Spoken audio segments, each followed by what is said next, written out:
Šodien dosimies noskaidrot, vai cilvēki zina, kas ir Horizon. Vai jūs zinat, kas ir Horizon? Nē. Nē. Horizons. Jā, tā ir programma. Nē, nezinu. Diemžēl nē. Nē, nezinu. Zinājāt tomēr?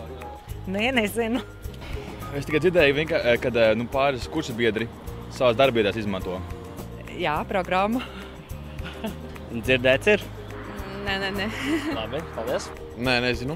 Neizmantoju, bet, manuprāt, man darbā algas rēķina ar viņu. Sakiet lūdzu, vai jūs zināt, kas ir Horizon? Jā, protams, es zinu, tā ir grāmatvedības programma, savulaik saukt arī par apvāršanu. Savulaik, kad es biju ministra prezidents, man bija pat iesauka grāmatvedis, līdz ar to, protams, man ir grāmatvedības programmas jāzina.